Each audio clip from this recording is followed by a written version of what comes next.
Greetings, Earthlings. 'Tis I, OUTFXD, the worst video gamer in the world, and you're watching Sniper's Roost Special Report. If you're up to date with the series, you know that I'm ravine diving in order to find a skeleton spawner for arrows in an effort to supply myself with, this is supposed to be a series about range combat, and our ammunition supply has stopped it from being just that. Alternately, I've been spending time in the XP grinder looking for an Infinity Enchant.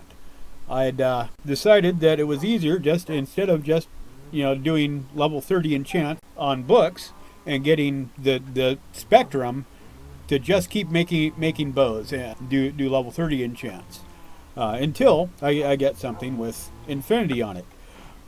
While I was editing this last episode, fired up Minecraft, went into the XP grinder, and so I started soaking XP while I'm doing the editing, and while I'm waiting for the file to save, I harvested XP, ran back to the Roost, enchanted a bow, and this is what we got. Infinity 1, Power 3, Flame 1, Unbreaking 3 in one shot. This has not been modified in any way. This is pretty exciting. This is our new bow. For better or worse, it's Infinity 1. Infinity 1 means I don't need a ton of arrows to take out the Ender Dragon. Power 3, kind of weak, but I hope to improve on it. Flame 1 is nice. It's not necessary. The Ender Dragon being immune to flame, the damage aspect of the enchant is nullified, but be able to see the trajectory of the arrow, especially when you're shooting as far as you need to be able to shoot for fighting the Ender Dragon. The tracer effect pays for the enchant itself. Unbreaking 3, I'm not entirely certain. It's nice to have on the bow, but as a one-shot toy, this is for combat with the Ender Dragon. I'm not sure that a standard bow will break before I can take out the Ender Dragon. So it's kind of nice to have it there to assure the longevity of the bow, but it may just be soaking up valuable enchant space. So I'm going to rename the bow. Hopefully jack the power up a little bit. I can get power 4 onto it. I don't know if I can get power 5 or not. With the enchantment of this bow, we've reached a serious milestone. We're going to have some serious firepower on our side. We no longer have to worry about ammunition. So we're kind of shifting gears here. I'm going to be preparing for the assault on the end, which brings me to the whole point of this video. I've got one set of armor. I want two when I go in, and hopefully I don't die and lose it all. What enchantments should I put on this armor? Protection changes damage from me to damage to the armor, makes the armor degrade faster. So that's kind of a catch-22.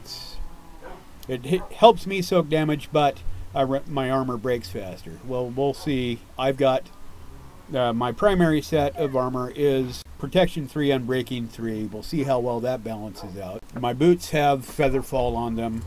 Where to go from there, I'm not certain. What are your suggestions?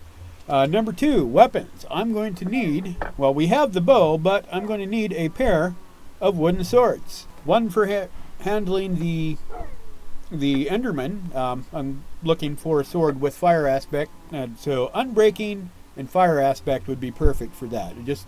The fire aspect sets the Enderman on fire, and they teleport around in a panic for a few seconds, essentially keeping them off of me. However, being a solo venture, the Ender Dragon's going to be targeting me, and occasionally going to get close enough that I can club him with my sword.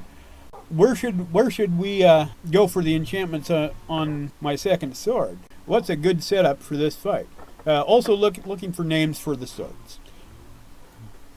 Let's see, brewing. We're going to need a run through the nether to get components to brew. What are the best potions to take along for this? And once again, I'm just looking for your input. What do you think? You know, I don't not requiring that you look this up on the internet, find out the absolute best. I wouldn't be in leather armor if I thought that was the best way to take this fight. We're also going to be preparing the portal, which is, well, one, we need to hunt Enderman again. I need a series of Ender Eyes for the new portal.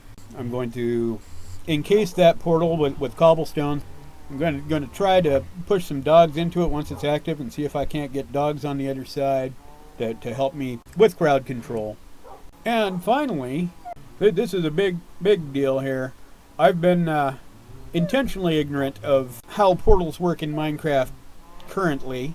I'm hoping that the new location of the portal in the stronghold on the new stronghold will put me in a new location in the end. That I will be somewhere other than just on a 5x5 platform out in the middle of nowhere where I'm easy pickings for the dragon. However, our experiments with the nether portal from the new base and the fact that I'm effectively forced to use the Roost as my base of operations really kind of puts a dampener on that. I think I'm just going to be on the 5x5 platform. So my first time through, I'm going naked to see what happens. Any suggestions you can give me on that is greatly appreciated. And that's my report for the day.